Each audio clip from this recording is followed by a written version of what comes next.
So let me just start off with a very simple observation.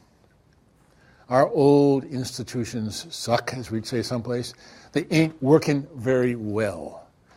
Something is broken. Maybe something fundamental is broken, nothing to do with the current financial crisis, maybe something much more fundamental. Getting to the root of that may open up a view that really says there's a whole new set of opportunities for entrepreneurs. But why do I think they're broken? Well, I could spend the entire talk on that and you'd be deeply bored, but just two mild observations. We have at the center been computing not return on equity, because if you look at return on equity, it is possible to play an infinite amount of financial games through debt financing that can disguise, as we now know, almost anything. We've been looking at hard assets and return on assets, and if you look at the last 65 years, return on assets have plummeted 75%, and there's absolutely no sign that this is going to change. In fact, it keeps going down and down. There are no tricks in this graphic.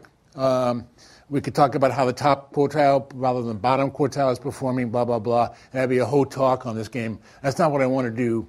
But I will mention one curious thing for the economically inclined students. If you take this to where it crosses zero, which means our corporations have gone out of business, it happens to be, ironically, at the same point that the debt equals the gross domestic product.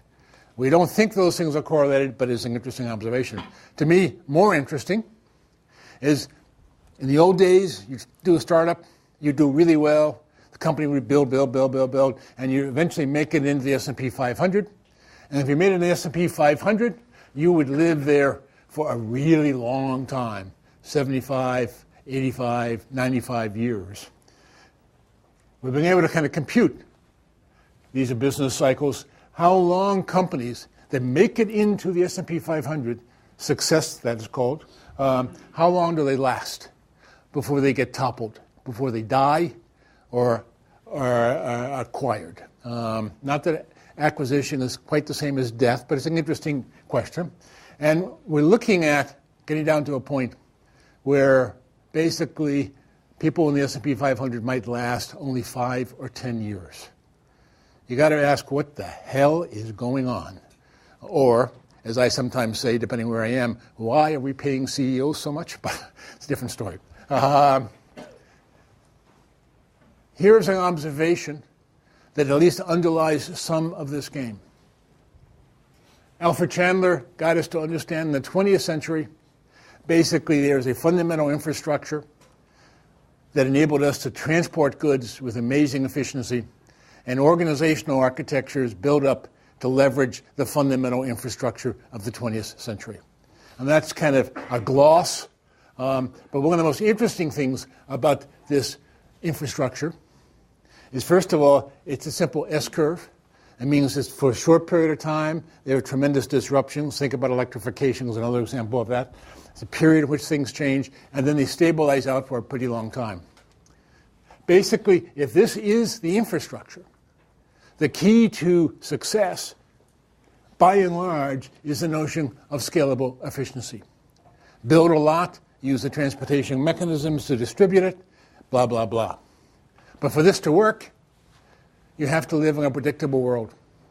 You got to be able to predict ahead of time what to build. Build a lot of it, store it, ship it out. Obviously, that also means because of scalable efficiency, you want hierarchy, you want control.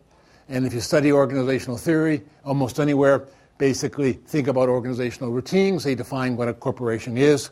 And we all know that the game is how to minimize variance. And that's kind of the picture of almost all notions of how the 20th century firms really worked. And by the way, almost everyone in this room had the same impression or the same experience coming through K through 12 schools. Our K through 12 schools are built on scalable efficiency, a factory model.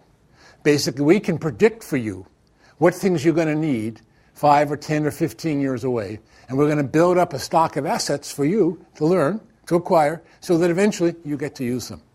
Very much like how corporations actually work. The catch is, today's world, the 21st century, is qualitatively different. We no longer have an S-curve. We could argue, especially on this campus, about this curve here, but basically the digital infrastructure, the technology underlying the digital infrastructure looks like it's going to continue to follow an exponential.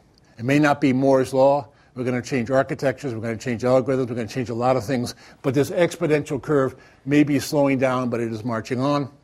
And the technological infrastructure we're going to build things around is, of course, more than just technology. It's a socio-technical system.